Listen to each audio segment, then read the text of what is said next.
Good morning students. आज हम जंतुओं में जनन के बारे में पढ़ेंगे। अब तक हमने निषेचन और इसके बारे में पढ़ा। अब हम जानेंगे कि निषेचन के बाद क्या होता है। हम जानते हैं कि निषेचन के बाद नर युग्मक शुक्राणु और मादा युग्मक अंडाणु के संलयन से युग्मनज का निर्माण होता है। भ्रूण का विकास।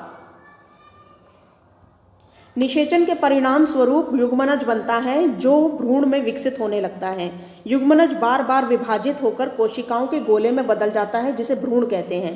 कोशिकाएं तब समूह बनाने लगती हैं जो शरीर के विभिन्न ऊतकों के और अंगों में विकसित होती हैं। तो ये जो कोशिकाएं यानी कि जो सेल्स होते हैं जो भ्रूण में विकसित होने लगते हैं, 1 से 2, 2 से अनेक, ठीक है, इस तरीके से बनने लगते हैं। ये टूट टूट के इस तरीके से पूरे उसमें अंडाणु में विकसित हो जाते हैं। तो अंडाणु के अंदर जब ये युग्मनज बनता है तो उसे भ्रूण बोलते हैं।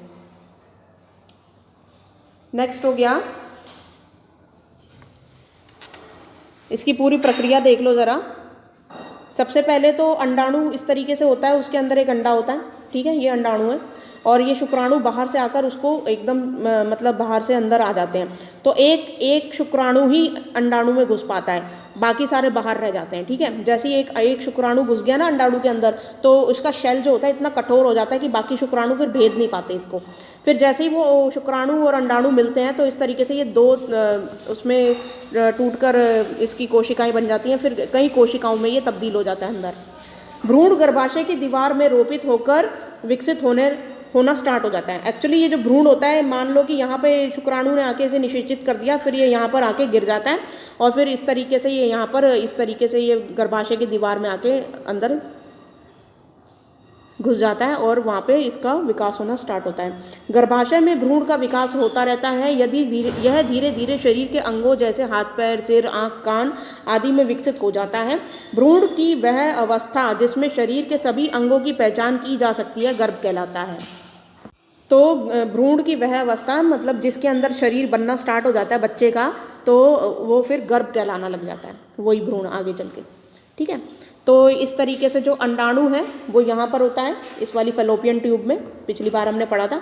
और यहाँ से जो शुक्राणु जैसे अंदर आते हैं तो यहाँ से फिर ये सीधा अंडाणु में आके घुसते हैं। फिर आगे का वो सारा प्रोसीजर होता है ये वाला कि अंडाणु में ये शुक्राणु घुसा, फिर ये इसके अंदर सेल्स बनना स्टार्ट हो जाते हैं, तो ये युग्मनज बनने स्टार्ट हो जाते हैं। फिर उसके बाद ये आकर कहाँ, ये अंडाणु गिरना उसको बेसिकली यही होता है। तो वो जब अंडाणु यहाँ पर आके गर्भाशय में स्थापित हो जाता है और फिर उसके बाद इस तरीके से पूरी संलयन की प्रक्रिया होती है। ये गर्भाशय की दीवार से चिपक जाता है और विकसित होता हुआ भ्रूण फिर इसमें मतलब विकसित होना स्टार्ट हो जाता है। फिर इसमें बच्चा बनता है और फिर बच्चा कहाँ से निकलता है, यहाँ से नीचे की तरफ, ठीक है। तो इसका मैं एक वीडियो भी दिखा देती हूँ आपको।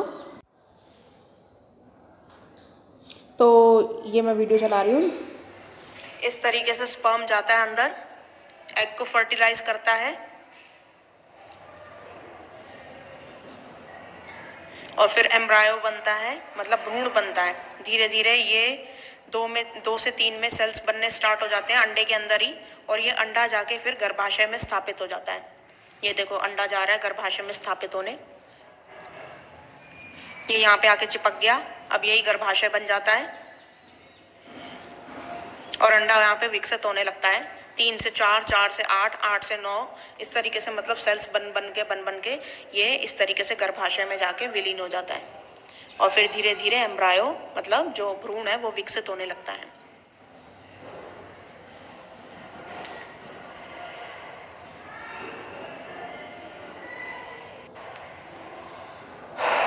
इस तरीके से ये भ्रूण बनता है, फिर धीरे धीरे बच्चे में तब्दील होने लगता है।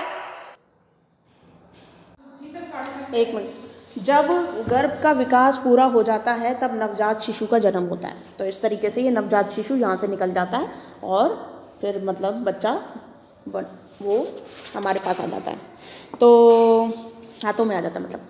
तो इस तरीके से फर्स्ट क्वेश्चन है अब यहाँ पर, एक युग्मनज और गर्भ के बीच 2 अंतर लिखिए। तो फर्स्ट का आंसर आप यहाँ से लगाएंगे। ये निषेचन के बाद ये सारी लाइनें आएंगी, फिर उसके बाद ये हेडिंग मत लिखना बस, ठीक है। और फिर उसके बाद यहाँ से लेकर यहाँ तक ये पूरा ये चारों लाइनें आपको लिखनी होंगी। ठीक है।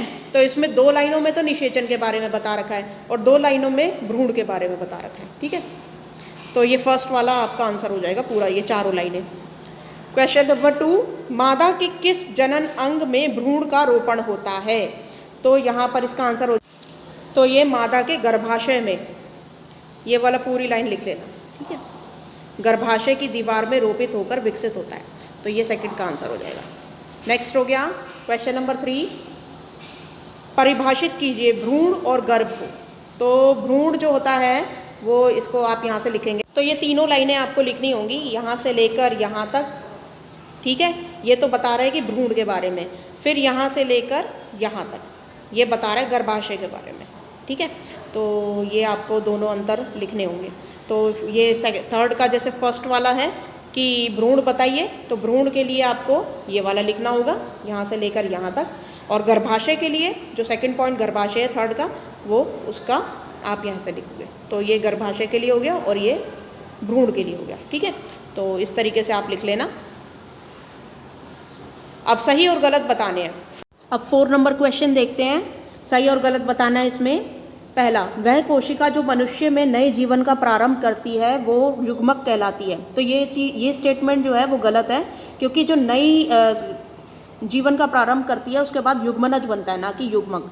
तो इसका आंसर गलत हो जाएगा, ये मतलब गलत है स्टेटमेंट। ठीक है, नेक्स्ट हो गई, निषेचन के बाद अंडाणु एक पूर्ण एकल कोशिका में बदल जाता है। तो अंडाणु देखो एकल कोशिका ही होती है अंडाणु, तो ये वाली स्टेटमेंट जो है वो एकदम सही है। ठीक है, नेक्स्ट है, निषेचन के परिणाम स्वरूप युग्मनज बनता है। एकदम सही बात है, अभी हमने ऊपर पढ़ा कि युग्मनज बनता है। ठीक है, नेक्स्ट है, एक भ्रूण एक एकल कोशिका से बना हुआ होता है। तो देखो जब भ्रूण बनता है ना, तो वो मल्टीपल कोशिकाएं हो जाती हैं। ठीक है, जैसे कि ये भ्रूण बन गया, युग्मनज विकसित होके भ्रूण बन रहा है, तो इसमें कितनी सारी कोशिकाएं हैं, तो ये एकल कोशिका तो हो ही नहीं सकती, तो इसलिए ये वाली स्टेटमेंट गलत हो गई। तो पहली और लास्ट स्टेटमेंट गलत है, बाकी दोनों सही हैं। ठीक है, तो इस तरीके से आपके आंसर्स कंप्लीट होते हैं। आई होप आज की वर्कशीट आपको समझ में आई होगी। Thank you.